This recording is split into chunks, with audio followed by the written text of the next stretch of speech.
দুদিন আগেই ভারতের বদনাম করেছিলেন ডোনাল্ড ট্রাম্প, আর এখন আবার 360 ডিগ্রি ঘুরে গেলেন। আচমকা নরেন্দ্র মোদীর প্রশংসায় পঞ্চমুখ ট্রাম্প। তাহলে কি ভারতের কাছে আত্মসমর্পণ করলেন ট্রাম্প? গ্রিনল্যান্ড ইস্যুতে ইউরোপে দেখাচ্ছেন রাগ, আর দিল্লির জন্য সুর নরম করছেন ট্রাম্প। মোদীর প্রশংসায় হঠাৎ করে সুর বদল করলেন ট্রাম্প। গ্রিনল্যান্ড নিয়ে যুদ্ধং দেহি ট্রাম্প, কিন্তু ভারতের সামনে আচমকা নতি স্বীকার কেন? ইউরোপ বাণিজ্য যুদ্ধ, ভারতে বন্ধুত্বের হাত, ট্রাম্পের নতুন সমীকরণ ঠিক কিসের ইঙ্গিত দিচ্ছে? মোদীকে অসাধারণ নেতা বলেই কি বাণিজ্য চুক্তির রাস্তা খুলছেন ট্রাম্প? ইউরোপের ওপর শুল্ক আর ভারতের সঙ্গে হাত মেলানোর ছক। ট্রাম্পের কূটনৈতিক ইউটার্নকে অনেকেই ভালো চোখে দেখছেন না। রাজনীতির পেরোলেই কি লুকিয়ে বাণিজ্যের অঙ্ক? দেখুন, গ্রিনল্যান্ড দখলের প্রশ্ন ফের একবার বিতর্কের কেন্দ্রে মার্কিন প্রেসিডেন্ট ডোনাল্ড ট্রাম্প। ইউরোপীয় ইউনিয়নের একাধিক দেশ তার এই আগ্রাসী অবস্থানে সমর্থন না জানানোয় সরাসরি শুল্ক চাপিয়ে কড়া বার্তা দিয়েছেন তিনি। আন্তর্জাতিক রাজনীতিতে এই পদক্ষেপ নতুন করে উত্তেজনা তৈরি করেছে। গ্রিনল্যান্ড নিয়ে ট্রাম্পের বক্তব্য, মানুষের ভালো লাগুক বা খারাপ, যা করতে হয় আমি করব, এই বক্তব্য অনেকের কাছে দম্ভপূর্ণ এবং একতরফা বলে মনে হয়েছে। ইউরোপের বিভিন্ন দেশ এই মন্তব্যকে আন্তর্জাতিক নিয়মকানুনের পরিপন্থী বলে আখ্যা দিয়েছেন। ফলে ট্রাম্পের সমালোচনা আরও জোরালো হয়েছে বিশ্বমঞ্চে। ঠিক এই উত্তপ্ত আবহে আচমকা ভিন্ন সুর শোনা গেল ডোনাল্ড ট্রাম্পের গলায়। ভারতের প্রধানমন্ত্রী নরেন্দ্র মোদীকে নিয়ে প্রশংসায় ভরিয়ে দিলেন তিনি।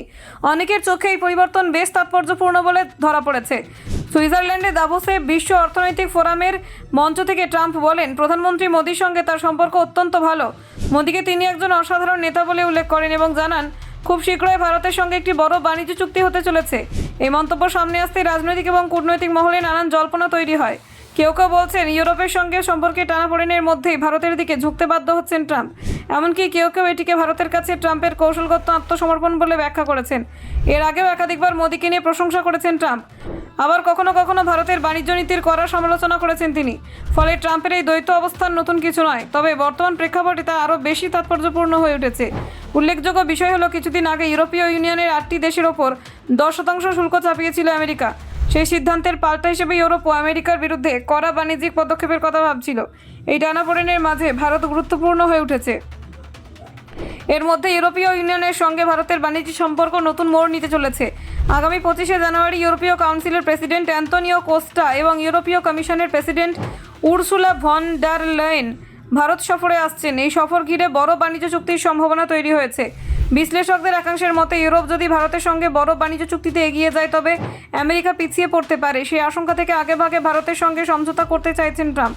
তাই মোদীকে নিয়ে প্রকাশ্যে প্রশংসা কূটনৈতিক কৌশল বলে মনে করছেন অনেকে। অন্যদিকে রাশিয়া থেকে বিপুল পরিমাণে অপরিশোধিত তেল কেনা নিয়ে দীর্ঘদিন ধরেই ভারতের ওপর চাপ সৃষ্টি করে এসেছে আমেরিকা।